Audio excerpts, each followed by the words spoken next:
नमस्कार दोस्तों, Himalaya audio hub पर एक बार फिर से आपका बहुत बहुत स्वागत है। जैसे कि आपको पता है कि हम इस वन शॉट सीरीज में 1 घंटे में हमारा एक चैप्टर पूरा कंप्लीट करते हैं। आज का जो हमारा चैप्टर रहेगा ये आपकी जो पॉलिटिकल साइंस क्लास 12th की जो बुक है कंटेम्प्रेरी वर्ल्ड पॉलिटिक्स, उसी में से आपका चैप्टर है। वैसे तो अगर सीक्वेंस वाइज पुरानी वाली एनसीईआरटी में देखो तो नंबर 4th चैप्टर है ये, और अभी के टाइम पे ये दूसरे नंबर का चैप्टर हो चुका है। ठीक है, टॉपिक है ऑल्टरनेटिव सेंटर्स ऑफ पावर। जैसे कि हमने प्रीवियस वीडियो में एक बात डिस्कस की थी लास्ट में कि जब यूएसएसआर 1991 में ये डिक्लेयर कर दिया कि यूएसएसआर जो है वो खत्म हो गया है ना, डिसइंटीग्रेट हो गया, तो उसके बाद में एक पॉइंट आया था कि कॉन्सिक्वेंसेज में कि rise of some other power centers, वो जो दूसरे पावर सेंटर्स हैं उन्हीं के बारे में हम यहाँ पर जानकारी लेंगे। ठीक है, वो दूसरे पावर सेंटर्स में हम यहाँ पर जिनकी बात करने वाले हैं वो है नंबर 1 हम बात करेंगे यूरोपियन यूनियन की, नंबर 2 फिर हम बात करने वाले हैं आसियान की, ठीक है, और नंबर 3 फिर हम बात करने वाले हैं चाइना की, और 2 और कंट्रीज के बारे में हम जानने की कोशिश करेंगे।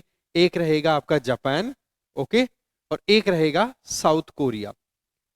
तो इस तरीके से हमारे पास में ये ऑल्टरनेटिव सेंटर्स, दैट मींस कि कोल्ड वॉर पीरियड में केवल 2 पावर्स के बीच में कॉन्फ्लिक्ट चल रहा था, बाइपोलैरिटी का इशू था। अब बाइपोलैरिटी में से एक पोल तो आपका था वो खत्म हो गया, तो बच गया यूएसए, और फिर उसके अलावा दूसरे ऑल्टरनेटिव सेंटर्स इमर्ज होकर के आए। अब समझते हैं क्या है इनका पूरा इशू।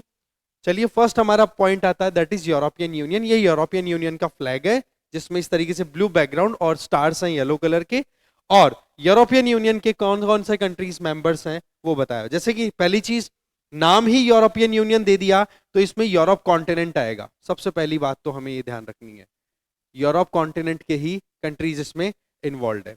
इसमें जो ब्लू कलर है या फिर वॉयलेट कलर है ये तो आपको शो कर रहा है ओल्डर मेंबर जिन्होंने शुरुआत से ही अपनी पार्टनरशिप दे रखी है, और ये है न्यू मेंबर्स। अब ये न्यू मेंबर आप नोटिस करोगे ना, ये वो कंट्रीज हैं जो यूएसएसआर के साथ में हुआ करते थे, जैसे कि Estonia, Latvia, Lithuania, Baltic countries की हमने बात की। ये वो कंट्रीज हैं जिन्होंने यूएसएसआर को सबसे पहले छोड़ा था, इन्होंने भी यूरोपियन यूनियन को ज्वाइन कर लिया। इसके अलावा पोलैंड की बात कर लो, पोलैंड की कैपिटल वॉर्सो में ही तो 1955 में वॉर्सो में ही तो 1955 में वॉर्सो पैक्ट फाइनलाइज हुआ था, ठीक है, जो कि यूएसएसआर की लीडरशिप में हुआ था, कम्युनिस्ट आइडियोलॉजी पे चल रहा था। इसने भी क्या डिसाइड कर लिया, ज्वाइन कर लिया यूएसएसआर के डिसइंटीग्रेशन के बाद में यूरोपियन यूनियन को। इसके अलावा चेक रिपब्लिक, ये पूरा का पूरा एक कंट्री हुआ करता था, चेकोस्लोवाकिया। अब इसका नाम बदल करके क्या हो गया है, 2 पार्ट्स में डिवाइड कर दिया, ये हो गया स्लोवाकिया, ये हो गया चेक रिपब्लिक, 2 कंट्रीज में डिवाइड हो गया। जबकि जब तक कोल्ड वॉर पीरियड चल रहा था तब तक ये कंप्लीट एक कंट्री हुआ करता था। ये हो गया हंगरी, हंगरी किसका पार्ट हो, किसके साथ में था, वॉर्सो पैक्ट में, ठीक है। इसी तरीके से रोमेनिया, बुल्गारिया, ये कंट्रीज भी किसके साथ में थे, यूएसएसआर के साथ में, वॉर्सो पैक्ट के अंडर में। और जबकि ये क्रोएशिया, स्लोवेनिया, ये कंट्रीज है ना, ये कंट्रीज यूगोस्लाविया के डिसइंटीग्रेशन के बाद में निकले हैं, और इन्होंने भी ज्वाइन कर लिया यूरोपियन यूनियन को। तो ये सारे जो न्यू मेंबर कंट्रीज हैं इनकी अगर बात करें तो ये मोर और लेस कहीं ना कहीं यूएसएसआर के इन्फ्लुएंस में थे, या यूएसएसआर के साथ थे, या फिर ये कहो कि कहीं ना कहीं यूएसएसआर के साथ वॉर्सो पैक्ट में ये ज्वाइन थे। वहीं दूसरी तरफ ज्यादातर जो यूरोपियन कंट्रीज हैं पुराने वाले, उनकी अगर बात करें, इधर आप नजर डालोगे तो ये यूनाइटेड किंगडम वाला पोर्शन आ गया, ठीक है, आयरलैंड आ गया, बेल्जियम ले लो, नेदरलैंड्स ले लो, ये लग्जमबर्ग आ गया छोटा सा, फ्रांस इधर आ गया, जर्मनी ले लो, इटली ले लो, स्पेन ले लो, पोर्चुगल ले लो। अच्छा, जर्मनी की भी 2 पार्ट हुआ करते थे उस टाइम पे। ईस्ट जर्मनी जो था वो यूएसएसआर के साथ हुआ करता था, अभी इधर आ गया।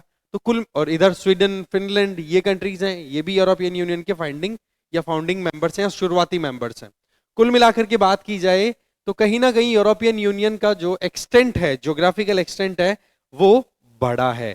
पर आप नोटिस करोगे कि एक बीच में एक कंट्री बच रहा है जो कि मेंबर नहीं है, ये कंट्री है स्विट्जरलैंड। स्विट्जरलैंड हमेशा न्यूट्रल अप्रोच लेकर के चलता है, ये ध्यान रखें आप, ठीक है। तो ये आपके सामने मैप हो गया यूरोपियन यूनियन का। अब हम जानने की कोशिश करते हैं यूरोपियन यूनियन की जर्नी कैसे रही, किस तरीके से यूरोपियन यूनियन जो है वो आज तक की इस स्टेज तक पहुंच पाया। देखो, सीधी बात है, जब सेकेंड वर्ल्ड वॉर खत्म ही हुआ था, वर्ल्ड वॉर लड़े कहां गए थे, वर्ल्ड वॉर मेनली सेंटर रहा था यूरोप, ठीक है। अब यूरोप में अगर लड़ाई हुई तो यूरोप में ही डिस्ट्रक्शंस हुए, बहुत ज्यादा बर्बादियां हुई, उन बर्बादियों को कहीं ना कहीं यूरोपियन कंट्रीज बहुत बुरे तरीके से झेल रहे थे। उस टाइम पर उनको जब फाइनेंशियल असिस्टेंस की जरूरत थी, तब फाइनेंशियल असिस्टेंस आई थी यूएसए की तरफ से, और उस फाइनेंशियल असिस्टेंस को बोला गया था मार्शल प्लान। ठीक है, मार्शल प्लान बोला गया था उसको, और उस मार्शल प्लान के बेसिस पर कुछ ना कुछ डेवलपमेंट जो थे वो वेस्टर्न यूरोप में होने लगे। अब देखो, यही सीक्वेंस हम यहां पे समझने वाले हैं। जब सेकेंड वर्ल्ड वॉर खत्म हुआ तो यूरोपियन लीडर्स के सामने एक बहुत बड़ी दुविधा थी कि वो क्या रिश्ते के साथ आगे चलेंगे। रिलेशन फॉर फ्यूचर, इस तरीके की बात इनके दिमाग में आ गई। रिलेशन फॉर फ्यूचर का मतलब क्या हुआ कि भाई लड़ाई की यूरोपियन कंट्रीज ने ही की। ठीक है, दुनिया में फर्स्ट वर्ल्ड वॉर हो, सेकेंड वर्ल्ड वॉर हो, दोनों में यूरोप दो पार्ट्स में बटा, फिर लड़ाई हुई। तो ऐसे में अब यूरोप कैसे आगे चलना चाहता है? क्या वही दुश्मनी वाली रिश्तेदारी आगे करना चाहता है जो कि फर्स्ट वर्ल्ड वॉर के बाद में किया था, या फिर अपनी कोई नई रिश्तेदारी का तरीका? क्योंकि इसमें सबसे बड़ी प्रॉब्लम क्या थी कि फर्स्ट वर्ल्ड वॉर के बाद में जो राइवलरी वाली रिलेशनशिप थी वही कंटिन्यू की। नतीजा क्या हुआ? 20 साल के अंदर अंदर सेकेंड वर्ल्ड वॉर हो गया। इसका मतलब अब दुश्मनी वाली रिश्तेदारी तो चलाना बहुत मुश्किल था। तो ये एक अपने आप में बहुत बड़ा डिलेमा था, क्योंकि फर्स्ट वर्ल्ड वॉर में भी जर्मनी को ही कल्प्रिट माना गया था कि बोले इसी की वजह से कांड हुआ है, और इसी तरीके से सेकेंड वर्ल्ड वॉर में भी जर्मनी हिटलर की लीडरशिप में काम हुआ।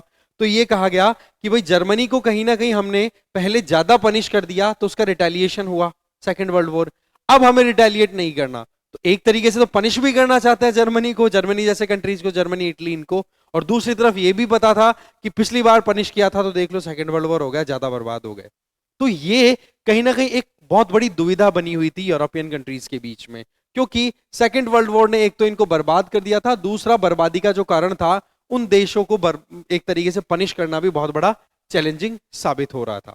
फिर बाद में बात आई कि कोल्ड वॉर के समय में, कोल्ड वॉर का मतलब सीधी बात है कि जब 1945 में सेकेंड वर्ल्ड वॉर खत्म हुआ, उसी के जस्ट बाद से तो कोल्ड वॉर स्टार्ट हो गया था।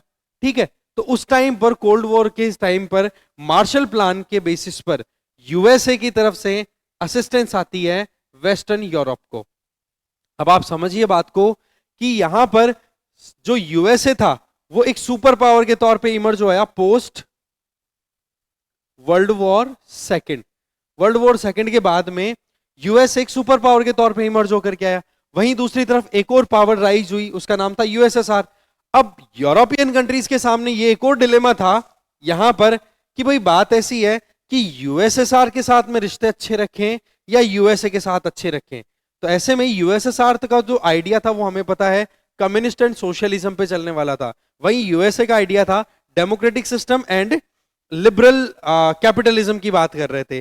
तो इस प्रिंसिपल को जब इन्होंने समझा तो दिमाग लगाया कि बोला हमारे लिए जो बेनिफिशियल कुछ हो सकता है तो वो ज्यादा बेनिफिशियल क्या है, कहीं ना कहीं यूएसए के साथ में रिश्ते अच्छे बनाना, और इसी चीज पर इन्होंने काम किया। अल्टीमेटली मार्शल प्लान के बेसिस पर जो फंडिंग आई वेस्टर्न यूरोपियन कंट्रीज के साथ में के लिए, उसको सेटल करना अपने आप में जरूरी था। और उसके लिए फिर आप देखोगे कि जो वेस्टर्न कंट्रीज थे, जैसे फ्रांस की बात कर लो, ब्रिटेन की बात कर लो, ठीक है, जर्मनी, वेस्ट जर्मनी मेनली, इन्होंने मिलकर के डिसाइड किया कि चलो ठीक है हम अभी साथ चलेंगे किसके, यूएसए के। तो फिर नेटो के मेंबर ये बनी जाते हैं शुरुआती तौर पर।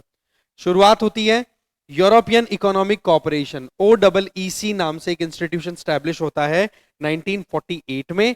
इसका काम क्या था कि जो पैसा यूएसए की तरफ से आ रहा है उस पैसे को सही दिशा में, सही तरीके से यूटिलाइज किया जाए वेस्ट यूरोपियन कंट्रीज को रिकंस्ट्रक्ट करने में, क्योंकि सेकेंड वर्ल्ड वॉर में बर्बादी बहुत हुई थी। इसके अलावा ये अपने आप में एक पॉलिटिकल स्टेप भी था। कहीं ना कहीं यूरोपियन कंट्रीज मिलकर के अपने आप को एक स्ट्रॉन्ग एंटिटी के तौर पे बनाना चाहते थे। तो 1949 के समय में ये कहीं ना कहीं अपने आप में एक बहुत बड़ा इवेंट हुआ, जिसमें EEC, OEEC, that means organization for Europe, for European economic corporation जो है वो स्थापित हुआ। फिर आगे देखोगे कि यूएसएसआर का डिसइंटीग्रेशन जब हो जाता है 1992 में, तब उसके बाद में न्यू मेंबर्स और ऐड हो जाते हैं। अल्टीमेटली आपको एक नई एंटिटी मिल जाती है जिसको नाम दे दिया गया यूरोपियन यूनियन। तो ये छोटी सी एक जर्नी बता दी कि क्या सिनेरियो था उस टाइम पर, शुरुआत कहां से हुई, क्या डिलेमा था, किस तरीके की दुविधाएं थी। उसके बाद में यूएसए ने प्रपोजल दिया तो यूएसए के प्रपोजल को क्यों एक्सेप्ट किया गया, जबकि यूएसएसआर के प्रपोजल को एक्सेप्ट नहीं किया गया, क्यों? क्योंकि यूएसए भी अपनी आइडियोलॉजी को प्रमोट करना चाहता था, ठीक है, और यूएसएसआर भी। तो यूएसए का जो आइडिया था ना, कौन सा, liberal capitalism plus democratic institutions का, तो वो चीज तो कहीं ना कहीं already in western European countries में चल रही थी। तो यूएसए के साथ जाना इनके लिए थोड़ा सा सहज रहा, इनके लिए थोड़ा सा कंफर्टेबल रहा, ठीक है। तो ये एक छोटी सी जर्नी थी जो हमें देखनी थी। अब इसके अलावा और इंपॉर्टेंट बातें करें यूरोपियन यूनियन की, देखो सीधी बात है, ये शुरुआत तो इसने एक इकोनॉमिक यूनियन के तौर पे की थी कि कैसे भी करके खुद को रिकंस्ट्रक्ट कर सके, ठीक है। और पर बाद में टाइम बीता तो यही एक इकोनॉमिक यूनियन जो थी वो पॉलिटिकल यूनियन के तौर पे डेवलप हो गई। आज आप देखो इंटरनेशनल प्लेटफॉर्म्स पे ये जो यूरोपियन यूनियन है एक पॉलिटिकल एंटिटी के तौर पे इमर्ज होकर के आती है। जब कभी भी कोई इंटरनेशनल ट्रेड से रिलेटेड कोई बात होती है, कोई भी इंटरनेशनल नेगोशिएशंस होते हैं, जैसे मैं अभी बात बताऊं आर्टिफिशियल इंटेलिजेंस को लेकर के बात कर लो, या फिर इजराइल और हमास का जो कॉन्फ्लिक्ट है वहां पर बात कर लो, ये पॉलिटिकल इश्यूज हैं। इन पॉलिटिकल इश्यूज में कहीं ना कहीं यूरोपियन यूनियन जो है वो एक क्लब के तौर पे काम करती है, एक सिंगल एंटिटी के तौर पे काम करती है। तो यूरोपियन यूनियन समय के साथ में एक पॉलिटिकल यूनियन के तौर पे इमर्ज होकर आई। इसके अलावा ये यूनियन बनी थी तो किसके लिए, अपने खुद के इकोनॉमिक डेवलपमेंट के लिए, पॉलिटिकल स्टेबिलिटी एंड स्ट्रेंथनिंग के लिए। डिप्लोमेटिक रिलेशनशिप की बात करें, अंतरराष्ट्रीय संबंधों में यूरोपियन यूनियन एक सिंगल यूनियन के तौर पे काम करती है। जैसे कि आप जब यूरोप के साथ ट्रेड की हम बात करते हैं तो इंडिया किसके साथ डील करेगा, इंडिया यूरोपियन यूनियन के साथ कितनी बात कर रहा है, हमारा ट्रेड कितना चल रहा है। हम ये नहीं बात करते कि जर्मनी के साथ, देखो बायलैटरल रिलेशनशिप एक अलग चीज है, बट जब यूरोप की बात आती है तो यूरोपियन यूनियन के साथ में हमारे रिलेशनशिप को हम ज्यादा तवज्जो देते हैं।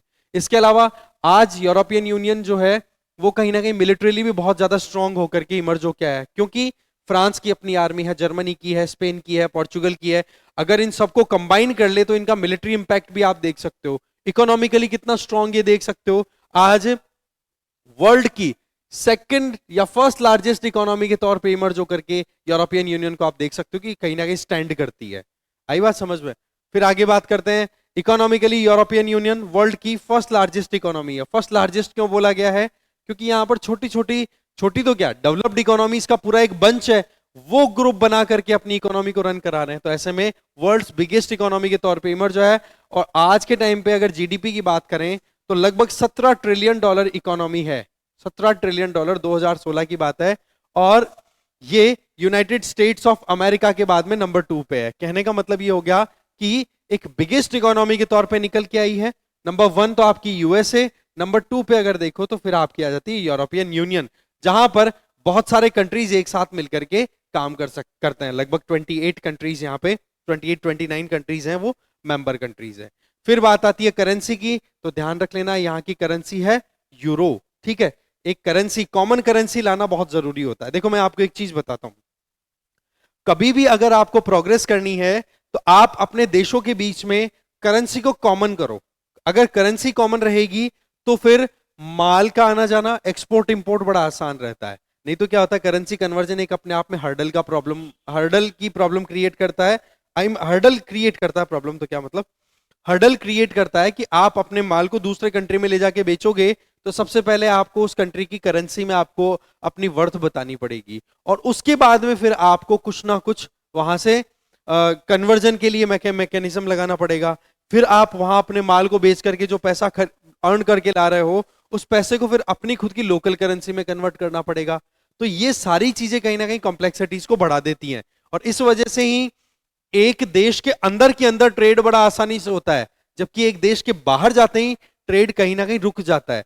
तो वो रुकने वाली प्रॉब्लम जो है उसमें एक करेंसी बहुत बड़ा रोल प्ले करती है, तो उसको ठीक करना जरूरी हो जाता है। और वैसे में फिर यूरोपियन यूनियन ने अपनी खुद की यूरो नाम से करेंसी बना ली, और आज यूरो की इतनी पोजीशन स्ट्रांग हो गई है कि वो कहीं ना कहीं इंटरनेशनल मार्केट में जो यूनाइटेड स्टेट्स ऑफ अमेरिका की जो करेंसी है यूएस डॉलर, उसके लिए एक चैलेंज बन रही है कि आने वाले समय में हो सकता है कि यूरो ज्यादा डोमिनेट करे बजाय कि डॉलर के। जिस तरीके से हम इंटरनेशनल फंडिंग की बात करें, इन्वेस्टमेंट की बात करें, या फिर ओवरऑल इकोनॉमी की कैलकुलेशन की बात करें, तो हम जनरली डॉलर को हम डोमिनेंट मानते हैं। और ये शुरुआत जो थी डॉलर की पोजीशन स्ट्रांग होने की, ये हो गई थी सेकेंड वर्ल्ड वॉर में, जब यूनाइटेड स्टेट्स ऑफ अमेरिका की तरफ से सबसे पहले तो यूरोप को रिकंस्ट्रक्ट करने के लिए फंडिंग दी गई थी, तब इन्होंने अपनी करेंसी में पैसा दिया था। दूसरा सबसे इंपॉर्टेंट पॉइंट ये था कि 1945 में ही 44 के टाइम पर ही आप देखोगे कि जो आपके ब्रेटन वुड्स इंस्टीट्यूशंस हैं, ब्रेटन वुड्स इंस्टीट्यूशन कौन कौन से हो गए, एक तो वर्ल्ड बैंक है और एक आईएमएफ है, इनको स्टैब्लिश कर दिया गया था। तो इनमें भी पकड़ किसकी ज्यादा रही, इन्हीं वेस्टर्न कंट्रीज की, जिसमें मेजरली यूएस रहा। तो कुल मिलाकर के देखा जाए तो यूएस डॉलर जो है उसके लिए एक चैलेंज के तौर पे देखा जा रहा है यूरो को। इसके अलावा देखा जाए तो पॉलिटिकल ग्राउंड के बेसिस पे आज ब्रिटेन और फ्रांस, खैर ब्रिटेन तो एग्जिट कर चुका है आज के समय में, ठीक है, ब्रिटेन पहले यूरोपियन यूनियन का मेंबर था बट एग्जिट कर चुका है, निकल चुका है। बट यस, आपकी बुक के अकॉर्डिंग अगर देखें तो यूरोपियन यूनियन में या यूरोप के दो कंट्रीज, एक का नाम है ब्रिटेन, एक का नाम है फ्रांस, जो कि आइडियोलॉजिकली मोर और लेस एक साथ रहते हैं।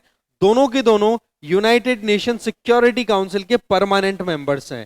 ये बड़ी इंटरेस्टिंग बात है। टोटल 5 परमानेंट मेंबर हैं यूनाइटेड नेशन सिक्योरिटी काउंसिल के, जिनमें 2 तो ये हो गए, एक रशिया हो गया जिसने यूएसएसआर की लेगेसी कंटिन्यू की है, और एक आपका चाइना हो गया, एक यूएस से हो गया। तो टोटल 5 मेंबर्स में से 2 तो बोले यहीं से है।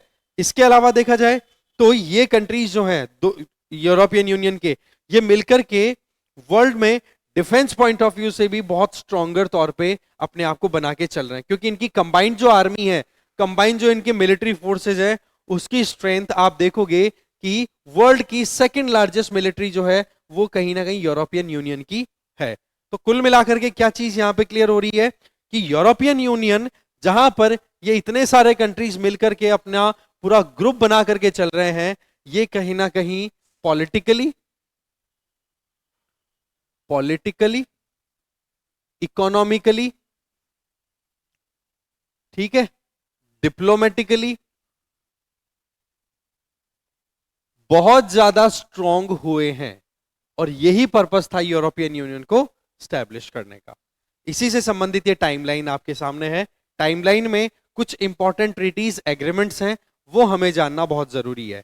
देखो, यूरोपियन यूनियन की जर्नी की अगर बात करें तो वैसे तो हमें पता है कि 1948 में OEEC करके ऑर्गेनाइजेशन के तौर पे स्टार्टिंग हुई, पर 1951 के समय की अगर बात करें तो 6 वेस्ट यूरोपियन कंट्रीज, जिनके नाम आप देख सकते हो, फ्रांस, वेस्ट जर्मनी, क्योंकि ईस्ट जर्मनी तो आपको पता है कम्युनिस्ट था, इटली, बेल्जियम, नेदरलैंड्स, लग्जमबर्ग, इन्होंने मिलकर के एक ट्रीटी साइन की जिसका नाम था treaty of Paris. Treaty of Paris कब हुई? 1951 में। टारगेट क्या था कि एक ऐसा ऑर्गेनाइजेशन स्टैब्लिश करना जिससे कि वो अपनी एनर्जी सिक्योरिटी इंश्योर कर सके। नाम रखा गया the European coal and steel community, ECSC, ठीक है। तो फर्स्ट इवेंट तो हो गया पेरिस ट्रीटी से रिलेटेड। फिर आगे बढ़कर के इन्होंने फिर 1957 में, ठीक है, लगभग 6 साल बाद में, ये जो 6 कंट्रीज थे, इन्होंने एक और ट्रीटी साइन की। उस ट्रीटी का नाम रखा गया ट्रीटी ऑफ रोम। याद रख लेना, फर्स्ट ट्रीटी ऑफ पेरिस हो गई, दूसरी ट्रीटी ऑफ रोम जो कि इटली की कैपिटल में हुई। यहां पर इन्होंने 2 इंस्टीट्यूशन स्टैब्लिश किए, एक तो यूरोपियन इकोनॉमिक कम्युनिटी और एक स्टैब्लिश किया the European atomic energy community, ठीक है, EEC एंड यूरो एटम, ठीक है, या फिर यूरो एटम नाम दे दिया। तो 2 इंस्टीट्यूशन ट्रीटी ऑफ रोम के आधार पर हुए। फिर उसके बाद में 1973 में डेनमार्क, आयरलैंड, यूके और ये भी इनके मेंबर बन जाते हैं, जो यूरोपियन कम्युनिटी स्टैब्लिश हुई थी यहां पर इसके, ठीक है। फिर आगे आ जाइए 1979, पहली बार डायरेक्ट इलेक्शन हुए। ये बड़ी इंपॉर्टेंट पॉइंट है, इस पे क्वेश्चन बनता है कई बार कि भाई यूरोपियन यूनियन की पहली यूरोपियन, अब सीधी बात है, इन्होंने अपने आप को इकट्ठा कर लिया, इकट्ठा करके अपने आप को एक पॉलिटिकल एंटिटी के तौर पे भी बना लिया। पॉलिटिकल एंटिटी अगर बना ली तो सीधी बात है कि वहां पर फिर इन्होंने अपनी पार्लियामेंट भी बना ली। पार्लियामेंट का हेडक्वार्टर या फिर यूरोपियन यूनियन हेडक्वार्टर कहां पर है? बेल्जियम की कैपिटल ब्रुसेल्स में, ठीक है, बेल्जियम की कैपिटल ब्रुसेल्स में इनका हेडक्वार्टर लोकेटेड है, वहीं पर पार्लियामेंट है। पार्लियामेंट के फर्स्ट इलेक्शन 1979 में ऑर्गेनाइज होते हैं। फिर उसके बाद में ग्रीस ने भी इसको ज्वाइन कर लिया। फिर 1985 में एक और एग्रीमेंट होता है जिसको बोला गया शेंगेन एग्रीमेंट। शेंजेन या शेंगेन एग्रीमेंट जो है, इसमें टारगेट क्या था कि जो ये कंट्रीज एक साथ आ रहे हैं, इनके बीच में जो बॉर्डर है उसको बॉर्डर लेस बना दिया जाएगा। तभी आपने नोटिस किया होगा कि जब आपको यूरोप घूमने जाना है तो आपको एक वीजा लेना पड़ता है। एक वीजा के आधार पर जितने भी यूरोपियन यूनियन कंट्रीज हैं उनकी आप विजिट कर सकते हो, इवन कार से भी, क्योंकि बॉर्डरलेस है, बॉर्डर इनकी कनेक्टेड है, आराम से एक दूसरे में आप आ जा सकते हो एक दूसरे कंट्रीज में। तो ये शेंजन एग्रीमेंट जो था, इसने बॉर्डर को अबॉलिश करने की बात की थी जो भी यूरोपियन कम्युनिटी के मेंबर्स थे। तो 1985 में ये एग्रीमेंट हो गया। फिर पोर्चुगल और स्पेन ने ज्वाइन कर लिया 1986 में। 1990 अक्टूबर, ये अपने आप में एक बहुत बड़ा इवेंट था यूएसएसआर के डिसइंटीग्रेशन में, जिसमें वेस्ट जर्मनी और ईस्ट जर्मनी दोनों के दोनों यूनाइट कर जाते हैं। बर्लिन वॉल जो है वो ढहा दी जाती है, तोड़ दी जाती है। फिर उसके बाद में 1992 फरवरी 7 1992 को ट्रीटी ऑफ मैस्ट्रिच साइन होती है, जिसमें यह था कि अब जो है वो यूरोपियन यूनियन के तौर पे एक नई एंटिटी बन गई। इसका मतलब यहां तक 7 फरवरी 1992 ये वो समय है जब यूएसएसआर डिसइंटीग्रेट हो गया था। उसके पहले यूरोपियन यूनियन की जगह क्या एंटिटी चला करती थी? European community. अब यूरोपियन यूनियन यहां पे बन गई। ठीक है, तो याद रखें यूरोपियन यूनियन स्टैब्लिश हुई थी 1992 में। ठीक है, ये हमारे लिए इंपॉर्टेंट डेट हो गई। फिर सिंगल मार्केट क्रिएट कर दिया गया। फिर उसके बाद में ऑस्ट्रिया, स्वीडन, फिनलैंड ईयू के मेंबर बनते हैं। ये बड़ी इंपॉर्टेंट डेट है। 2002 में यूरो को अपनी एक नई करेंसी के तौर पे अडॉप्ट किया। जैसे हमारी खुद की रुपी है, इंडियन रुपी, उसी तरीके से इन्होंने अपनी करेंसी अडॉप्ट कर ली। फिर नए मेंबर्स 2004 में और ऐड होते हैं। इसके अलावा बड़ी इंपॉर्टेंट एक और पॉइंट है कि 2009 में लिस्बन ट्रीटी जो है उसको अप्लाई कर दिया, उसका एनफोर्समेंट हो गया। लिस्बन ट्रीटी बेसिकली ये थी कि यूरोपियन यूनियन को एक लीगल एंटिटी के तौर पे डिक्लेयर किया जाए, जिससे कि जब कभी भी कोई इंटरनेशनल इशू आएगा तो यूरोपियन यूनियन जो है वो एक एंटिटी, एक कंट्री की तरह डील करेगी फिर वहां पे। तो ये डील जो थी वो लिस्बन ट्रीटी के आधार पर ही थी। ठीक है, तो वो लिस्बन ट्रीटी एनफोर्समेंट में आ गई। 2012 में यूरोपियन यूनियन को नोबेल पीस प्राइज भी दिया गया कि इन्होंने जो first world war, second world war के घाव जो झेले थे यूरोपियन यूनियन के कंट्रीज ने, उन्होंने लड़ाई को रोकने की कोशिश की, कहीं ना कहीं शांति का एक मैसेज दिया कि कैसे दुनिया जो है शांति से रह सकती है, जैसे कि हम लोग रह रहे हैं। हम का मतलब हो गया यूरोपियन कंट्रीज, वो इन्होंने मैसेज दिया। फिर उसके बाद में 2016 में मैंने आपको बता ही दिया ऑलरेडी कि ब्रिटेन में एक मूवमेंट स्टार्ट हो गया था कि भाई हमें यूरोपियन यूनियन से बाहर निकल जाना है। तो ऐसे में एक तो नोटिस करें कि यूनाइटेड किंगडम मेंबर तो बना था 1973 में, है ना, और एग्जिट कर गया 2016 में। वहां पर वोटिंग करवाई गई, रेफरेंडम हुआ। और आपको पता है यूनाइटेड किंगडम में टोटल 4 कंट्रीज इंक्लूड होते हैं। मैं आपको बता चुका हूं पहले ही। वो 4 कंट्रीज की अगर बात करें तो आप इस मैप में अच्छे से समझ पाओगे। देखो यहां पर तो ये पोर्शन आ गया इंग्लैंड का, ये इधर वाला पोर्शन है एक तरीके से वेल्स का, ये ऊपर वाला पोर्शन है स्कॉटलैंड का, ये ऊपर इधर वाला पोर्शन है नॉर्दर्न आयरलैंड का। ये चारों मिलकर के फिर यूके बनाते हैं। ठीक है, तो इन्होंने फिर बाद में 2016 में एग्जिट कर लिया। ठीक है, तो ये हमारा फर्स्ट अल्टरनेटिव सेंटर की बात जो थी वो हो गई। जब हम बात कर रहे थे कि यूएसए दुनियादारी में इकलौती पावर थी, उसके अलावा भी दूसरी पावर्स भी इमर्ज हुई, और उन पावर्स में हमने बात की यूरोपियन यूनियन की। तो पहला अल्टरनेटिव सेंटर हमारा हो गया। अल्टरनेटिव का मतलब यूएसए का अल्टरनेट के तौर पे इमर्ज होके आई। जैसे कि हमने बात की कि यूरो जो है वहां की यूरोपियन यूनियन की करेंसी है, वो करेंसी कहीं ना कहीं यूएसए की डॉलर के लिए एक चैलेंज क्रिएट कर रही है, जो कि आने वाले समय में हो सकता है कि यूएसए की डॉलर की जो डोमिनेंस है उसको रिप्लेस कर ले, खुद डोमिनेंट करेंसी के तौर पे इमर्ज होके आ जाए। बाकी अभी फिलहाल तो यूएसए की पकड़ बहुत ज्यादा है, वो हमें पता है, बट यस यूरोपियन यूनियन भी कहीं ना कहीं एक स्ट्रॉन्गर पावर के तौर पे इमर्ज होके आ रहा है। ठीक है, अब चलिए दूसरा ऑल्टरनेटिव सेंटर है, that is association of south east Asian nation, जिसको हम बोलेंगे आसियान। आसियान का ये फ्लैग आप देख सकते हो, ब्लू बैकग्राउंड है, रेड सर्कल है, और उस रेड सर्कल में 10 स्टॉक्स दिखाई हुई है। जैसे चावल की 2 नहीं होती डंठल, उसी तरीके से 10 काउंटिंग करोगे तो आपको टोटल ये 10 मिलेंगी। ये 10 क्यों है? क्योंकि ये आसियान के मेंबर कंट्रीज की संख्या अगर आज उठा करके देखो तो वो है टोटल 10, पहली बात। दूसरा, यहां पर ये जो डंठल लिए हैं, ये जो स्टॉक ली हुई है, ये बेसिकली किसकी है? राइस की, चावल की। और चावल क्यों? क्योंकि साउथ ईस्ट एशियन कंट्रीज में बहुत ज्यादा चावल की एक पकड़ है। जैसे चावल की खपत भी अच्छी है तो प्रोडक्शन भी अच्छी है। तो कहने का मतलब चावल एक बहुत बड़ी थीम है, राइस वहां पर एक बहुत बड़ी थीम है, और इसी के बेसिस पर इन्होंने अपना खुद का ये फ्लैग डिजाइन किया है। ठीक है, अब हम बात करते हैं इसकी साउथ ईस्ट एशियन कंट्रीज की। सबसे पहले तो हम चलते हैं मैप पे, क्योंकि मैप के बिना अगर हम आगे बढ़ेंगे तो मतलब वाली चीज नहीं है। तो सबसे पहली चीज, यहां पर टोटल 10 कंट्रीज मेंबर हैं। 10 कौन कौन से हैं, एक एक की काउंटिंग करते हैं। सबसे पहले म्यांमार हो गया, दूसरा फिर आपका थाईलैंड हो गया, तीसरा आपका लाओस हो गया, चौथा आपका वियतनाम हो गया और पांचवा कंबोडिया। 5 तो यहां पर ही हो गए आपके। फिर छठा आता है मलेशिया, सातवां आ गया सिंगापुर, आठवां आ गया इंडोनेशिया, नौवां यहां पर एक छोटा सा कंट्री है ब्रुनई वो, और 10वां फिर आपका आ जाता है फिलीपींस। तो इस तरीके से टोटल 10 मेंबर्स हैं, और ये 10 मेंबर्स एशिया के किस दिशा में डायरेक्टेड है, साउथ ईस्ट दिशा में। और इसीलिए इन कंट्रीज ने मिलकर के अपना खुद का एक ग्रुप बनाया, और उस ग्रुप का नाम भी क्या रखा, ASEAN, association of south east Asian countries. अब हम यहां की थोड़ी हिस्ट्री समझने की कोशिश करते हैं।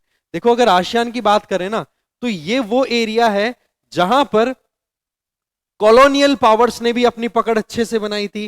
दैट मींस इनके ऊपर रूल किया था, रूल्ड बाय यूरोपियंस। तो गुलामी का शिकार ये एरिया भी रहा हुआ है। फिर सेकेंड वर्ल्ड वॉर के, first world war second world war के समय के बीच की बात करें तो उस टाइम पर जापान ने यहां पर रूल किया। जापान की कॉलोनी भी रह चुकी है ये, ठीक है, रूल ऑफ जापान भी रह चुका है। और ये एरिया कहीं ना कहीं एक, कहते ना कि चक्की के 2 पार्ट होते हैं, उसमें पिसने वाले सिनेरियो में रहा। कैसे कि इधर ऊपर की तरफ चाइना है, वो कम्युनिस्ट है, ठीक है, और दूसरी तरफ इधर पैसिफिक ओशियन के थ्रू होते हुए यहां पर यूएसए का भी असर है, जो कि कहीं ना कहीं यहां पर डेमोक्रेसी लाना चाहता था, प्लस यहां पर लिबरल कैपिटलिज्म, ठीक है, प्राइवेट सेक्टर वाला सिस्टम जो है ऑलरेडी हम पढ़ चुके हैं, इन चीजों को प्रमोट करना चाहता था। तो इस वजह से आइडियोलॉजिकली भी कहीं ना कहीं ये एरिया बहुत ज्यादा उलझा हुआ रहा है। तो ऐसी परिस्थितियों में इस एरिया में इन कंट्रीज ने कहीं ना कहीं बहुत लंबी सोच रखी कि भाई कैसे भी करके हमें अपनी खुद की एक जर्नी जो है वो इंडिपेंडेंट मैनर में कंटिन्यू करनी है, हमें किसी के भी दबाव में नहीं आना है। तो उस दबाव में नहीं आने के लिए इन कंट्रीज ने मिलकर के अपना ये ग्रुप बनाया। यहां पर एक बहुत बड़ी प्रॉब्लम थी नेशन बिल्डिंग की। गरीबी बहुत ज्यादा फैली हुई थी, क्योंकि गुलामी के चंगुल से ये भी निकले थे। इकोनॉमिकली बहुत ज्यादा बैकवर्ड इकोनॉमीज हुआ करती थी, और सबसे बड़ी प्रॉब्लम थी कि कोल्ड वॉर पीरियड में भी शांति नहीं थी, क्योंकि एक तरफ यूएसएसआर जो कि कम्युनिस्ट और सोशलिज्म आइडियोलॉजी को प्रमोट करना चाह रहा था, और वहीं दूसरी तरफ यूएसए जो कि कैपिटलिज्म और डेमोक्रेटिक आइडियाज को प्रमोट करना चाह रहा था। पर आप देखोगे कि यूएसएसआर और यूएसए के ऑल्टरनेट के तौर पे एक और पावर, या एक कहते ना कि एक चैलेंज के तौर पे निकल के आया था NAM, non alignment movement, non aligned movement. तो नैम में आपको पता है इंडोनेशिया के बांडुंग में नैम की मीटिंग होती है, या फिर नैम का नामकरण होता है बांडुंग में। प्रोबेबली 1955-54 में वो मीटिंग हुई। तो पॉइंट यहां पर क्या निकल के आता है, पॉइंट ये निकल के आता है कि यहां पर नैम भी अपनी पकड़ बनाना चाह रहा है साउथ ईस्ट एशिया में। तो ऐसे में यूएसएसआर अपनी पकड़ बनाना चाह रहा है, यूएसए अपनी। नैम का ये सोचना है कि नैम की हमने पॉलिसी याद हो तो आपको बताया था मैंने कि नैम जो है वो किसी भी तरीके से ये कोशिश कर रहा था कि जो न्यूली इंडिपेंडेंट कंट्रीज हैं कहीं वो किसी भी तरीके से यूएसएसआर या यूएसए के ग्रुप में ज्वाइन ना कर ले, वो अपनी इंटरनेशनल या डिप्लोमेटिक पॉलिसी को इंडिपेंडेंटली कंटिन्यू करे। नैम का ये एक अपने आप में एजेंडा था, ठीक है। तो ऐसे में नैम को भी इन्होंने छोड़ दिया और अल्टीमेटली अपना खुद का एक इंस्टीट्यूशन, खुद का एक ग्रुप ऑर्गेनाइजेशन स्टैब्लिश कर लिया 1967 में। मतलब ना तो इन्होंने यूएसएसआर को ज्वाइन किया, ना यूएसए को ज्वाइन किया, ना इन्होंने नैम को ज्वाइन किया। डिसाइड किया कि हमें कैसे भी करके सेपरेटली काम करना है। पर एक चीज आप ध्यान रखें कि ये वो समय था जिस टाइम पर ये दो जो सुपर पावर थी यूएसए और यूएसएसआर, ये अपनी पावर एक्सरसाइज कर रहे थे ना। तो ऐसी परिस्थिति में प्रॉब्लम यहां पर ये आ रही थी कि ये किसके साथ में जाएं। वही बात इंडिया वाली कि भाई हमें दुश्मनी तो किसी की नहीं चाहिए, पर दोस्ती हमें दोनों की चाहिए है। तो इसके लिए हमें क्या करना पड़ेगा, ना तो हम किसी के दोस्त बनेंगे ना किसी के दुश्मन, ना तो किसी के दुश्मन बनेंगे, हम बनेंगे तो दोनों के दोस्त बनेंगे। तो ऐसे में यूएसएसआर और यूएसए में ज्यादा जो टिल्ट रहा, यहां पर कहीं ना कहीं एक यूएसए का टिल्ट आपको देखने को मिल जाता है, ठीक है। बट यस, यूएसए ने यहां पर अपने टिल्ट को स्ट्रॉन्ग करने के लिए, अपनी पोजीशन को स्ट्रॉन्ग करने के लिए क्या स्टेब्लिश किया था? सीएटो। ध्यान है ना, सीएटो सेंटो, ये दो एग्रीमेंट, दो ऑर्गेनाइजेशन स्टैब्लिश किए थे, रीजनल ऑर्गेनाइजेशन, जैसे कि NATO, North Atlantic treaty organization, जो कि यूरोप में हुआ, या फिर यूरोप और नॉर्थ अमेरिका में हुआ।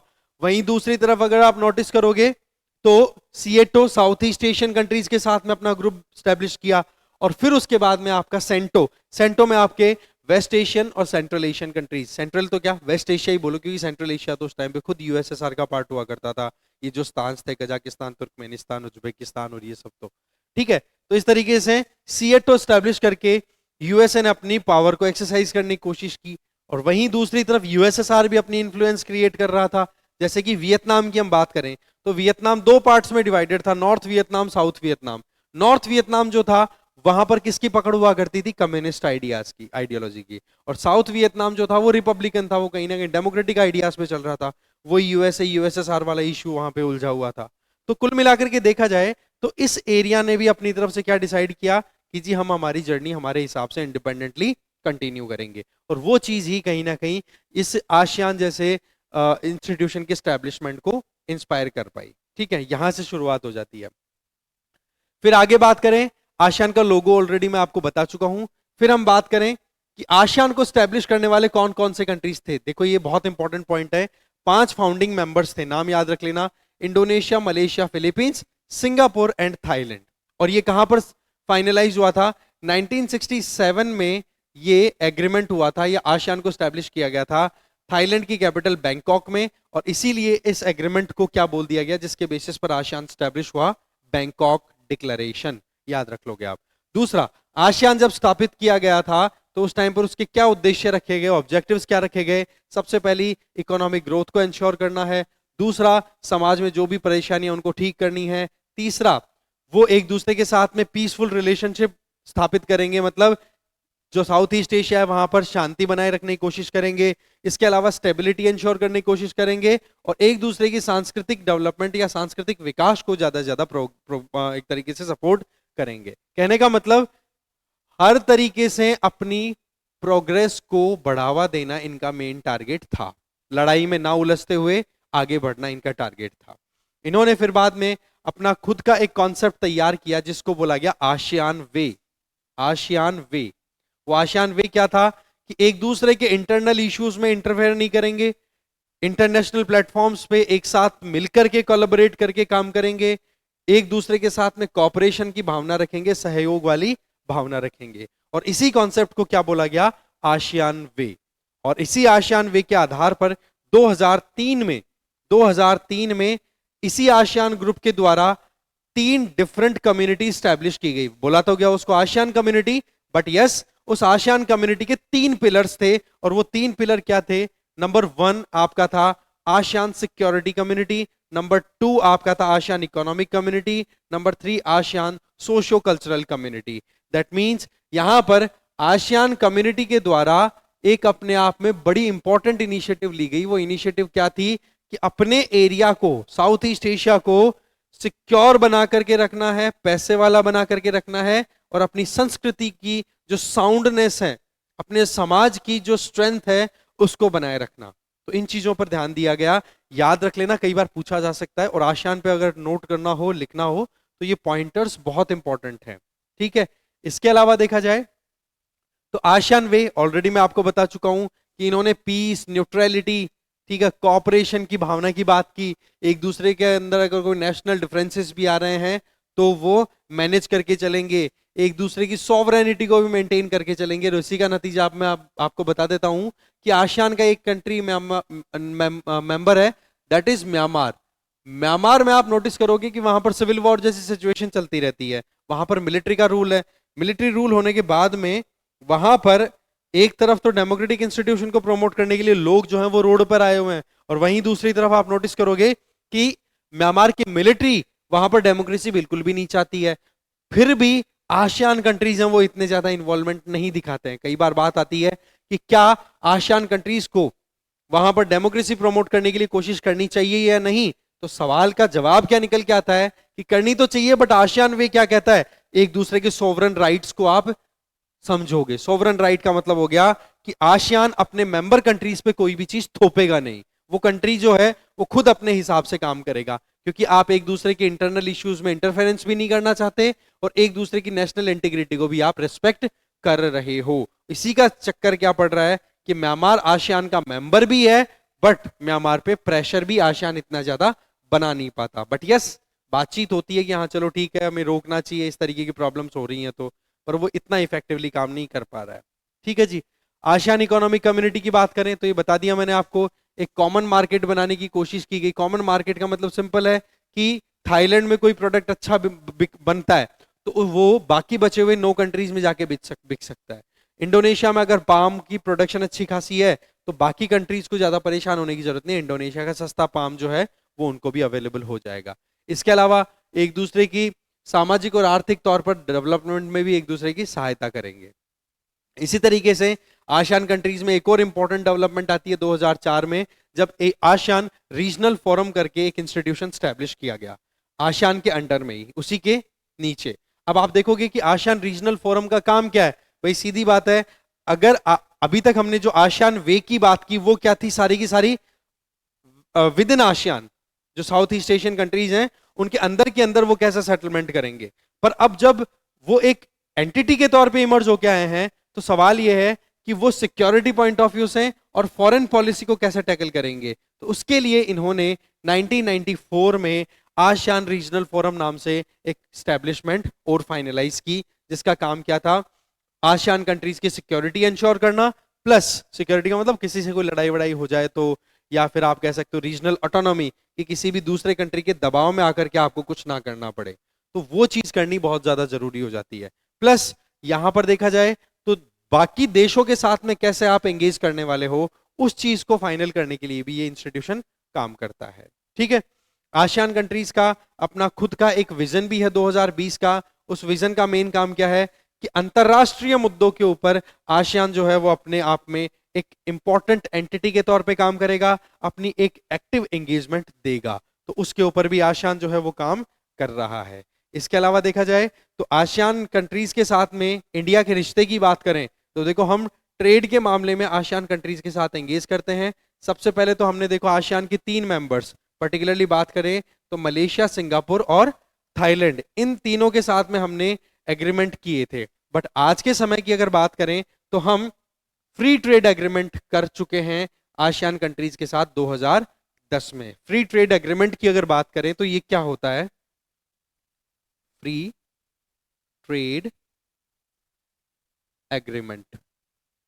अगर हम एफटीए की बात करें तो सिंपल सा क्या होता है, ये एक तरीके से ऐसा एग्रीमेंट है या फिर ऐसी ट्रीटी होती है जिसमें आप टैक्सेशन को मिनिमाइज करने की कोशिश करते हो। ठीक है। अब यहां पर हम बात करें इंडिया और आसियान की, तो इंडिया के प्रोडक्ट आसियान में जाके बिके और आसियान के प्रोडक्ट इंडिया में आके बिके, तो उनपे जो टैक्सेशन या फिर जो टैरिफ्स लगते हैं वो टैरिफ्स जो हैं वो मिनिमम रखे जाते हैं। इससे क्या होगा कि इनके बीच के प्रोडक्ट एक दूसरे में यहाँ पे आके बिक सकेंगे और उससे फायदा ये होगा कि दोनों को एक दूसरे की इकोनॉमी का बेनिफिट मिल पाएगा। तो इस तरीके से एफटीए भी साइन कर रखा है और 2010 से ये लागू भी हो रखा है। इसका मतलब इंडिया के रिलेशन आसियान कंट्रीज के साथ बड़े अच्छे हैं। इसके अलावा अगर थोड़ी बहुत और एडिशनल हम बात करें तो आप देखोगे कि अभी वियतनाम हो तो वियतनाम को हम सपोर्ट दे रहे हैं। कभी ब्रह्मोस, फिलीपींस है, वियतनाम है, ये ब्रह्मोस मिसाइल और इनकी डिमांड करते रहते हैं। कई बार हम बात करें तो वहां पर south east Asian, South China Sea, अगर हम पर्टिकुलरली रीजन वाइज देखें तो ये 1 सेकेंड, यहां पर आप नोटिस करेंगे कि ये जो एरिया है, ये जिसको मैं सर्कल कर रहा हूं यहाँ पे, ये वाटर बॉडी है साउथ चाइना सी। इस साउथ चाइना सी में चाइना अपनी एग्रेशन दिखाता है, बोलता है कि हमारी ये एंशिएंट लेक है। बट यहां पर फिलीपींस, मलेशिया, वियतनाम, ये कंट्रीज कहीं ना कहीं, इंडोनेशिया कंसर्न रहते हैं कि भाई ये एरिया तुम्हारा कैसे हो सकता है, ये तो वाटर बॉडी है। और international laws on sea, UN clause के अकॉर्डिंग अगर बात करें तो वो ये कहता है कि यहाँ पर जो टेरिटोरियल, जो भी लिटोरल जो भी कंट्रीज हैं, लिटोरल का मतलब अपनी कोस्टल लाइन बनाने वाले स्टेट्स, बोलो उनकी भी बराबर की पकड़ रहती है। तो इस चीज में भी कहीं ना कहीं चाइना को कंटेन करने के लिए ये south east Asian countries India के साथ एंगेज करते हैं। तो बहुत सारे कारण हैं जहां पर India south east Asian countries के साथ काम करता है। ठीक है, तो ये था सेकंड ऑल्टरनेटिव सेंटर। अब थर्ड ऑल्टरनेटिव सेंटर की बात करते हैं, दैट इज चाइना। ठीक है, यूएसए के लिए चैलेंज, जो कि आज के समय में रियल सेंस में सबसे ज्यादा चैलेंजिंग साबित हो रहा है। बात करें हम यूएसए के लिए, तो बात आ रही है राइज ऑफ चाइनीज इकोनॉमी। देखो चाइना की जर्नी की अगर बात करें ना, तो देखो 1949 में माओ की लीडरशिप में, माओ जेडांग की लीडरशिप में चाइना में कम्युनिस्ट रिजीम आता है। ठीक है, चाइना में कम्युनिस्ट रिजीम किसकी लीडरशिप में आया? माओ की रूलिंग में। और तब से लेकर और 1970s तक चाइना टिपिकल कम्युनिस्ट आइडियोलॉजी पे चलता है। इसका मतलब हो गया कि कहीं ना कहीं चाइना ने यूएसएसआर वाला जो मॉडल था वो ही फॉलो किया, जिसमें सारा काम सरकारी होता था, सारे कामों पर पकड़ चाइनीज कम्युनिस्ट पार्टी की होती थी। आज भी नो डाउट चाइना में सारी पावर सेंट्रलाइज्ड है, सारी पावर वहां की कम्युनिस्ट पार्टी के हाथ में है, और उसी के प्रेसिडेंट या उसी के जो चेयरमैन होते हैं, फॉर एग्जांपल चाइनीज प्रेसिडेंट अभी कौन है? Xi Jinping. ठीक है, तो वही वहां पर वहां के करता धरता है हर केस में। तो ये जो कम्युनिस्ट आइडिया था, ये कहीं ना कहीं चाइना को उसी कगार पर ले गया जिस कगार पर यूएसएसआर पहुंच गया। कब? 1990s में। पर आप देखोगे कि चाइना ने समय रहते हुए सही एक्शन ले लिए। माओ जेडांग की डेथ होना मान लो, माओ जेडांग की डेथ हो गई, और डेथ के बाद में जो भी प्रीमियर्स आए, जो भी लीडर्स आए, उन्होंने चाइनीज इकोनॉमी को ओपन किया, जिसको हम हमारे देश में एलपीजी पॉलिसी बोलते हैं ना, वहां पर उसी पॉलिसी को चाइनीज ओपन डोर पॉलिसी बोलते हैं। ओपन डोर पॉलिसी का मतलब उन्होंने अपनी इकोनॉमी में चेंजेस ला दिए। ठीक है, यूएसएसआर में तो बिल्कुल बर्बादी हुई थी, तब जाकर के इन्होंने कुछ अपने रिफॉर्म्स लाने शुरू किए थे। मिखाइल गॉर्बचेव ने 1985 में प्रेस्टोरिका ग्लासनोस्ट करके वो जो रिफॉर्म्स इंट्रोड्यूस किए थे, वो बहुत लंबे समय के बाद किया गया था, जबकि चाइना ने तो 1970s में ही अपने रिफॉर्म्स इंट्रोड्यूस कर दिए थे, क्योंकि उनको समझ में आ गया था कि कहीं ना कहीं हम बर्बाद हो जाएंगे। समय रहते हुए सही एक्शन इन्होंने ले लिया। अब देखो चाइना की इकोनॉमी की बात करें, तो चाइनीज इकोनॉमी की ग्रोथ मानी जाती है कि 1978 के बाद में चाइनीज इकोनॉमी अच्छी खासी ग्रो कर गई, और माना यह जाता है कि चाइना जो है वो 2040 तक विश्व की सबसे बड़ी इकोनॉमी बन जाएंगे। इसका मतलब ये यूएसए को भी क्रॉस कर सकता है। चाइना ने शुरुआती समय में कौन सा मॉडल अपनाया था? सोवियत मॉडल, जो आपको मैं ऑलरेडी बता चुका हूं। और सोवियत मॉडल का मतलब ये हो गया कि जितने भी रिसोर्सेज हैं, खुद के रिसोर्सेज हैं, उन्हीं पे वो काम करेंगे। इसका मतलब चाइना ने जो मॉडल अपनाया था वो कैसी इकोनॉमी थी? Closed economy. और सारा का सारा काम वहां पर सोशलिज्म पे हो रहा है। सोशलिज्म का मतलब सारा काम गवर्नमेंट के द्वारा हो रहा है, और गवर्नमेंट किसके द्वारा चलाई जा रही है? Chinese communist party, CCP. वो वहां पर सबसे ज्यादा पावरफुल एंटिटी, और आज के समय में भी है नो डाउट।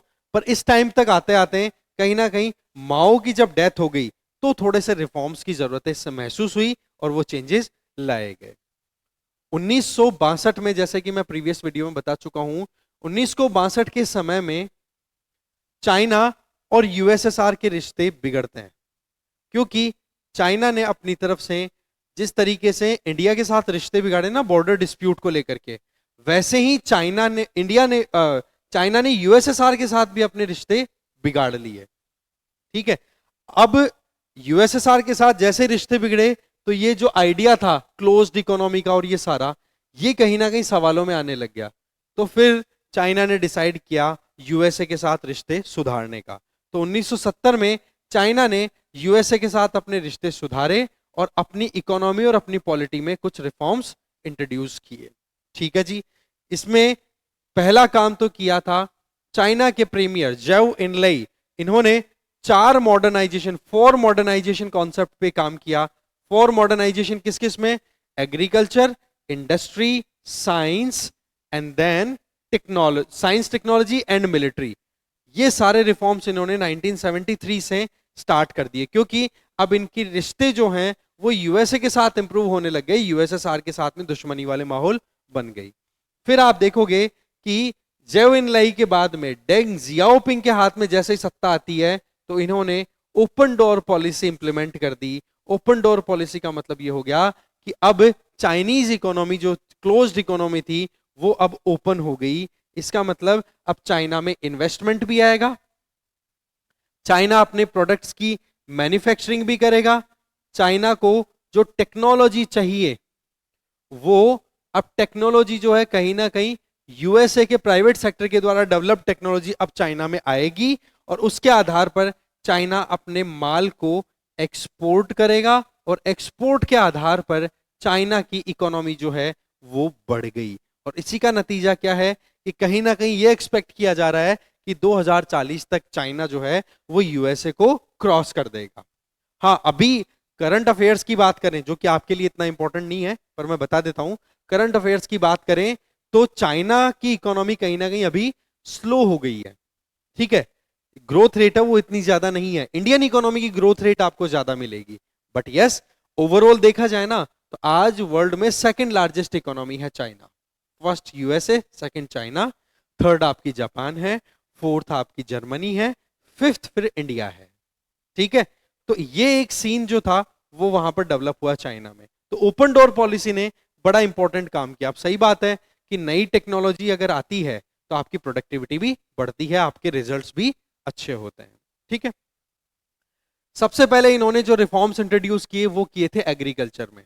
एग्रीकल्चर में जब प्राइवेटाइजेशन, प्राइवेटाइजेशन का मतलब क्या हो गया, देखो चाइना कम्युनिस्ट सिस्टम पे चला, सोशलिज्म पैटर्न पे चला, तो लैंड की जो ऑनरशिप थी ना, शुरू में जमीन की जो ऑनरशिप थी वो किसके हाथ में थी, गवर्नमेंट, दैट मींस वहां की कम्युनिस्ट पार्टी के हाथ में। पर इसकी वजह से प्रोडक्टिविटी उतनी अच्छी नहीं आ रही थी, एग्जैक्टली वैसे ही जैसे यूएसएसआर की एग्रीकल्चर बर्बाद हो गई थी। कारण कि खेतों में जो भी खेती करने के लिए लोग आते थे वो एक तरीके से सरकारी नौकर की तरह काम करते थे, मतलब फार्मर्स भी सरकारी फार्मर हो गए। अब सरकारी फार्मर कितना प्रोडक्टिव काम करेगा आप भी समझ सकते हो। तो यहां प्रॉब्लम क्या आने लग गई कि कहीं ना कहीं गवर्नमेंट की ऑनरशिप में जमीनें थी, लोगों को एक नौकर की तरह काम करने आना पड़ा। अब नौकर की तरह अगर कोई काम करके जाएगा तो मालिक को कितना न्याल करता है, तुम्हें पता है कितना क्या वो प्रोडक्टिविटी पे काम कर पाएगा। तो ऐसे में कहीं ना कहीं एग्रीकल्चर बहुत डालमडोल परिस्थिति में आ गई। फिर गवर्नमेंट ने कॉन्सेप्ट निकाला कि चलो ठीक है, आपको हम जमीन देते हैं 30 साल 40 साल की लीज पर और आपको एक माइन्यूट सा अमाउंट जो है वो हमें रिटर्न देना पड़ेगा, बाकी आप अपनी ऑनरशिप रखो, अपने मतलब अपने हिसाब से अपनी प्रोडक्टिविटी या अपने खेतों में काम करो। तो एक तरीके से एग्रीकल्चर में रिफॉर्म्स इंट्रोड्यूस किए, इंडिविजुअल्स को एम्पावर किया कि भाई आप जाओ और खेती करो। तो उसको बोल दिया हमने प्राइवेटाइजेशन ऑफ एग्रीकल्चर। इससे क्या हुआ, लोगों ने खेती में मेहनत की और खेती में प्रोडक्शन बढ़ा। खेती में प्रोडक्शन बढ़ा तो गांवों में रहने वाले लोगों की इनकम है वो बढ़ी, इनकम बढ़ी तो लोगों ने अपनी सेविंग्स बढ़ा ली, सेविंग्स जब बढ़ी तो ऑटोमेटिकली उस सेविंग को उन्होंने फिर इन्वेस्ट किया अपनी इकोनॉमिक एक्टिविटीज में। क्योंकि सीधी बात है कि आप जब पैसा बचाते हो तो उस पैसे का यूज करते हो कुछ ना कुछ लग्जरी आइटम्स को यूज करने में। और लग्जरी आइटम्स कहां से आते हैं, जब आपकी इंडस्ट्री प्रोडक्टिव होती है। तो कहने का मतलब खेती की प्रोडक्टिविटी बढ़ने की वजह से इंडस्ट्रीज को बेनिफिट मिल गया। अब आप सपोर्ट करोगे इंडस्ट्री को खुला, क्योंकि जब आपके लोगों की खरीदने की क्षमता, परचेजिंग पावर बढ़ जाती है ना, तब आप थोड़ा सा पैसा ज्यादा इन्वेस्ट करना चाहते हो अपनी खुद की इंडस्ट्रीज में। अगर आपके लोगों की खरीदने की क्षमता ही नहीं है तो आप फैक्ट्री नहीं खोलोगे। ठीक है, तो ये चीज यहां पर हो गई कि आज आप खुद देखा करो कि जब गांवों में डिमांड अच्छी होती है, रूरल इकोनॉमी स्ट्रांग होती है ना, उतना ही ज्यादा आपकी इंडस्ट्रियल एक्टिविटी स्ट्रांग होती है। क्योंकि अल्टीमेटली जो शहरों की प्रोडक्शन है उसकी डिमांड होती ही गांवों में है ज्यादा। शहरों में तो क्या है, सारा काम इंडस्ट्रियलाइजेशन पे है, बट एक्चुअल में जो पुश मिलता है इंडस्ट्रीज को वो रूरल डिमांड से मिलता है। इसलिए गांव की इकोनॉमी का स्ट्रांग होना बहुत ज्यादा जरूरी होता है। हमारे देश की बात करें तो कहने का मतलब वहां पर रूरल इकोनॉमी स्ट्रांग हो गई, एग्रीकल्चर अच्छी हुई, तो नतीजतन फायदा होने लग गया इंडस्ट्री को भी। अब वहां पर सरकार ने इंडस्ट्रीज को प्रमोट करने के लिए क्या किया, उन्होंने स्पेशल इकोनॉमिक जोन्स बनाए। स्पेशल इकोनॉमिक जोन सिंपल सा होता है, एक पर्टिकुलर डेडिकेटेड एरिया होता है, उस एरिया को आप फॉरेन सॉइल की तरह ट्रीट करते हो।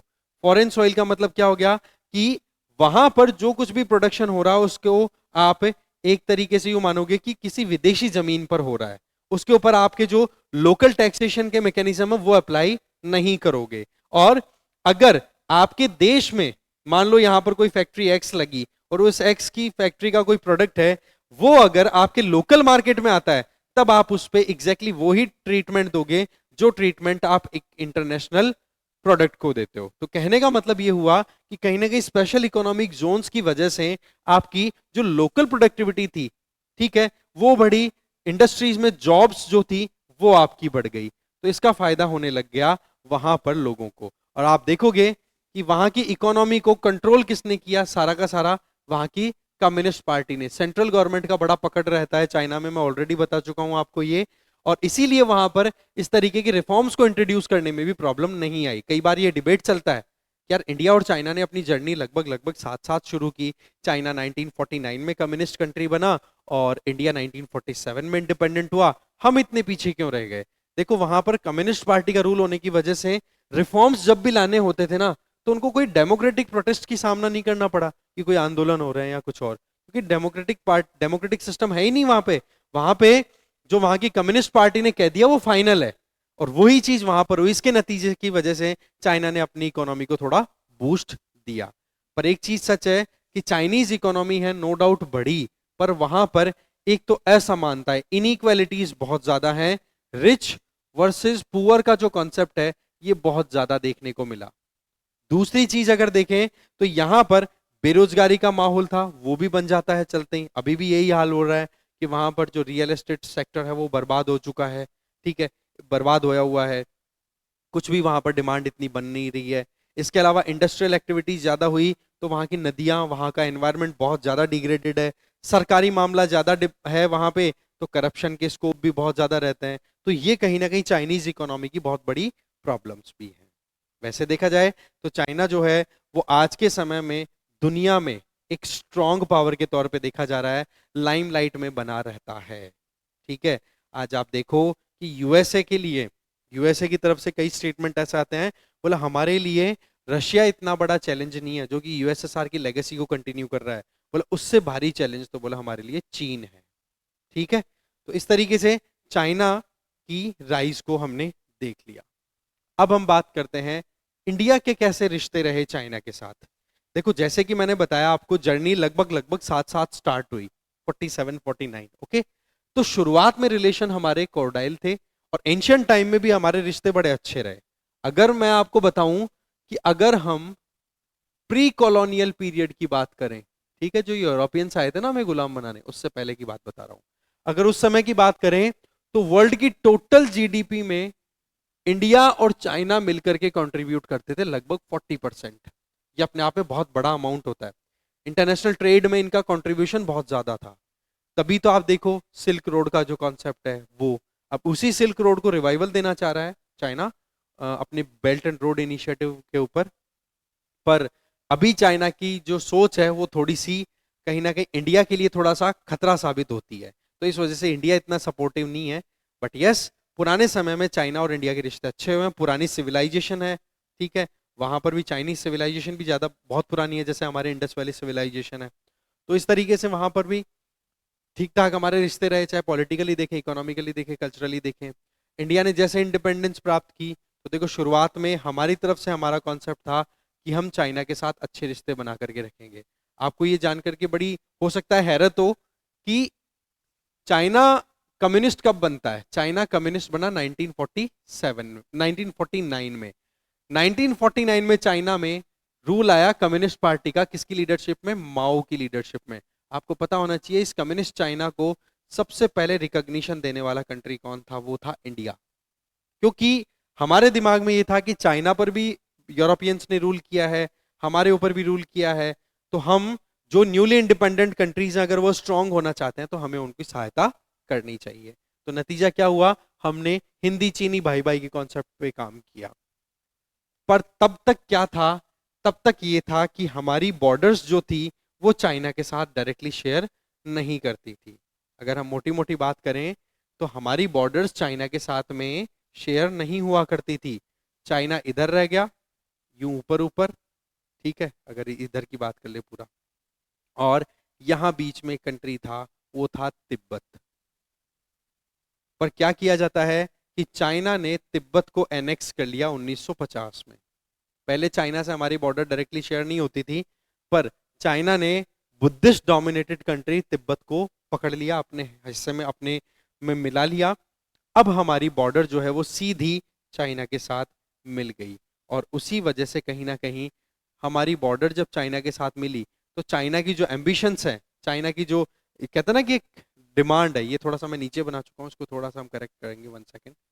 यस, चाइना का जो सोच है वो कहीं ना कहीं मामला फिर बिगाड़ देता है। इस तरीके से यूं मानो कि ये है तिब्बत वाला एरिया। अब तिब्बत से हमारी चाइना के साथ बॉर्डर शेयर हो गई, बॉर्डर शेयर हो गई तो चाइना का क्या कहना होता है, चाइना चलता है पाम एंड 5 फिंगर कॉन्सेप्ट पे। और उस पाम एंड 5 फिंगर कॉन्सेप्ट में इंडिया के 5 स्टेट्स जो कि चाइना के साथ ज्वाइन होते हैं उनके ऊपर चाइना की नजरें रहती हैं, जिनमें एक तो लद्दाख वाला एरिया आ गया, एक हिमाचल प्रदेश, एक उत्तराखंड, एक आपका आ गया सिक्किम, एक आ गया अरुणाचल प्रदेश। इन पे चाइना की नजर बनी रहती है। और पाम तिब्बत था जिसको कैप्चर ऑलरेडी कर चुका है। तो ऐसे में अब हमारे और चाइना के बीच में बॉर्डर डिस्प्यूट्स हैं वो आने लग गए, और बॉर्डर डिस्प्यूट की वजह से हमारे रिश्ते बिगड़े। ठीक है, आप देखोगे 1962 में चाइना ने हमारे ऊपर अटैक किया और उस अटैक में हम हारे। फिर उसके बाद में रिश्ते जो थे वो हमारे बिल्कुल बिगड़े रहे 1976 तक। फिर 1976 में तक रहने के बाद में 1977 में भारत में गवर्नमेंट बदलती है, पहली बार नॉन कांग्रेस गवर्नमेंट आती है, जनता पार्टी सरकार जिसको बोला गया। और जनता पार्टी सरकार में फॉरेन मिनिस्टर थे अटल बिहारी वाजपेयी जी, वो जाते हैं चाइना की विजिट पे। फिर उनके बाद में हमारे फर्स्ट प्राइम मिनिस्टर कौन होते हैं जो चाइना की विजिट पे जाते हैं, पहले तो वैसे देखा जाए तो नेहरू जी चले गए थे, बट नेहरू जी के बाद में रिश्ते बिगड़े। उसके बाद में चाइना की विजिट पे 1988 में राजीव गांधी जब प्राइम मिनिस्टर बने तब वो चाइना की विजिट पे गए कि चलो ठीक है चाइना के साथ रिश्ते सुधारते हैं। अब आप देखिए, एक तरफ तो चाइना ने 1978 में ओपन डोर पॉलिसी इंप्लीमेंट की, और दूसरी तरफ 1988 में हमारे प्राइम मिनिस्टर की विजिट भी होती है। तो हम भी कहीं ना कहीं इकोनॉमिकली प्रोग्रेस करना चाहते हैं और चाइना भी इकोनॉमिकली प्रोग्रेस कर रहा था। तो इस वजह से यहां पर दोनों के लिए शांति स्थापित करना बड़ा जरूरी था, और चाइना ने अपनी प्रोग्रेस इंश्योर करने के लिए अपनी चुप्पी साधे रखी और रिश्ते सुधार लिए। फिर हमने 1998 में हमारा खुद का न्यूक्लियर वेपन भी डेवलप कर लिया। वैसे देखा जाए तो हमने फर्स्ट न्यूक्लियर टेस्ट किया था 1974 में, सेकंड न्यूक्लियर टेस्ट हमने किया 1998 में। जब वो फर्स्ट न्यूक्लियर टेस्ट किया था तब तो इंदिरा गांधी जी थी, हमारे चाइना के साथ इतने अच्छे रिश्ते थे ही नहीं, हम बातचीत ही नहीं कर रहे थे। बट 98 में जब हमने न्यूक्लियर वेपन टेस्ट किया तो उसके बाद में सवाल बहुत उठे थे, पर चाइना इंडिया रिलेशन फिर भी मेंटेन रहे। ठीक है, हमें पता था कि चाइना के सपोर्ट के आधार पर ही पाकिस्तान ने न्यूक्लियर वेपन डेवलप किए हैं, क्योंकि ये लगभग वही टाइम था जब पाकिस्तान भी अपने न्यूक्लियर वेपन पे काम कर रहा था। ठीक है, पर हमने हमारा न्यूक्लियर टेस्ट कर लिया, उसके कुछ दिनों बाद में तो पाकिस्तान ने न्यूक्लियर वेपन टेस्ट करके डिक्लेयर कर दिया कि हाँ जी हम न्यूक्लियर पावर बन गए। पर चाइना इंडिया रिलेशन फिर भी ठीक ठाक बने रहे। पर अभी कुछ समय की बात करें, पिछले कुछ समय की, जब से बॉर्डर डिस्प्यूट फिर से चाइना ने उठाया है, जैसे कि लेटेस्ट अगर बताऊं तो जैसे 2013 में जो पेंगोंग शो लेक है, ये पड़ेगा आपका पेंगोंग शो लेक लद्दाख वाले एरिया में, वहां पर कहीं ना कहीं चाइना ने एग्रेशन दिखाया था। 2017 में डोकलाम इश्यू आया था, और अभी लेटेस्ट तो आपको पता है 2020 वाला जो गलवान वैली इंसिडेंट है वो अभी तक भी क्लियर नहीं हो पा रहा। बहुत सारे 2-3 ऐसे हॉट स्पॉट्स हैं, ऐसी जगह जहां पर हमारी मिलिट्री और चाइना की मिलिट्री आमने सामने है अभी भी। ठीक है, इसके अलावा चाइना ने अपने बेल्ट एंड रोड इनिशिएटिव, मैंने बताया था ना अभी सिल्क रूट को रिवाइवल देना चाहता है चाइना, तो उसके लिए belt and road initiative start किया 2013 में। उसकी एक ब्रांच है चाइना पाकिस्तान इकोनॉमिक कॉरिडोर, सी पैक जिसको बोलते हैं। ये चाइना पाकिस्तान इकोनॉमिक कॉरिडोर जो है वो गिलगिट बाल्टिस्तान वाले एरिया से होते हुए निकलती है। गिलगिट बाल्टिस्तान वाले एरिया की अगर बात करें, 1 सेकेंड, यस, गिलगिट बाल्टिस्तान वाले एरिया की बात करें तो आप यहां से देख सकते हो जो कि हमारा पार्ट है, उधर से चाइना ने बिना पूछे अपना ये पास कर रखा है। अब गिलगिट बाल्टिस्तान वाला जो एरिया है ये हमारा है भाई। ठीक है, अब ऐसे में इंडिया से बिना कंसल्ट किए पाकिस्तान ने इलीगली ऑक्यूपाई कर रखा है, तो इंडिया इस चीज को ऑब्जेक्ट करता है। ठीक है, कि भाई हमसे बिना पूछे आप इस तरीके से कैसे स्टेप ले सकते हो। ओके, इसकी वजह से, और पाक यूनाइटेड नेशन में, अब आपको पता है यूनाइटेड नेशन सिक्योरिटी काउंसिल में चाइना एक परमानेंट मेंबर है, तो पाकिस्तान के कहने पर चाइना बहुत बार इंडिया के खिलाफ एक्शंस भी ले चुका है। यूएन में कहीं ना कहीं प्रॉब्लम आती रहती है। हम जब भी किसी भी टेररिस्ट को इंटरनेशनल टेररिस्ट डिक्लेयर कराने की कोशिश करते हैं यूएनएससी में, तो चाइना वहां पर वीटो कर देता है। वीटो का मतलब क्या होता है, नेगेटिव वोट कर देता है, और उस नेगेटिव वोट की वजह से कहीं ना कहीं पाकिस्तान को जो हम सबक सिखाना चाहते हैं, जो हमारे खिलाफ में आतंकवाद बढ़ाता है, उसको रोकने के लिए वो हम नहीं रोक पाते। तो इस तरीके से चाइना इंडिया रिलेशन को भी हमने देखा कि क्या इसमें पूरा सीन चल रहा है। फिर बात आ जाती है दो एशियन कंट्रीज की, जिसमें एक तो है जापान। जापान की बात करें, देखो जापान वर्ल्ड का इकलौता ऐसा कंट्री है जिसने न्यूक्लियर वेपन की मार झेली है। सेकेंड वर्ल्ड वॉर खत्म हुआ था, हिरोशिमा नागासाकी पे अटैक हुआ था तब, पर फिर भी ये कंट्री है ना, अपने आप में बहुत बड़ा एग्जाम्पल देता है कि किस तरीके से आप अपने आप को स्ट्रांग बना सकते हो। जापान 1964 में economic cooperation and development group है 1964 में उसका मेंबर बन गया। 2017 में जापान वर्ल्ड की थर्ड लार्जेस्ट इकोनॉमी बन गया, जो आज भी है। एशिया की तरफ से इकलौती ऐसी इकोनॉमी है जो कि वर्ल्ड के टॉप 7 इकोनॉमीज में से एक है, G7। ठीक है, इसके अलावा जापान जब 1945 में अटैक झेला था जापान ने न्यूक्लियर वेपन का, तब अपने कॉन्स्टिट्यूशन में आर्टिकल 9 ऐड कर दिया था इन लोगों ने, और उसमें क्या लिखा कि हम कभी भी न्यूक्लियर वेपन को अप्रोच नहीं करेंगे, न्यूक्लियर वेपन जो है वो बहुत ज्यादा डिस्ट्रक्टिव होता है। ठीक है, जापान अपनी जीडीपी का मिलिट्री पे खर्च ज्यादा नहीं करता, पर फिर भी वर्ल्ड में जितना पैसा खर्च करने वाले कंट्रीज हैं उनमें नंबर 7th पे आता है जापान, कि हाँ भाई जीडीपी का कितना हिस्सा जो है वो मिलिट्री पे खर्च कर रहा है। तो जापान का छोटा सा इंट्रोडक्शन है। इसके अलावा दूसरा कंट्री आपका साउथ कोरिया है।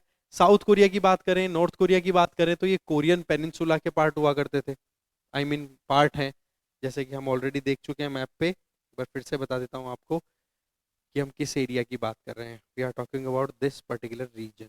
ठीक है, इसमें ये साउथ कोरिया है नीचे की तरफ, और ऊपर वाला आ गया आपका नॉर्थ कोरिया।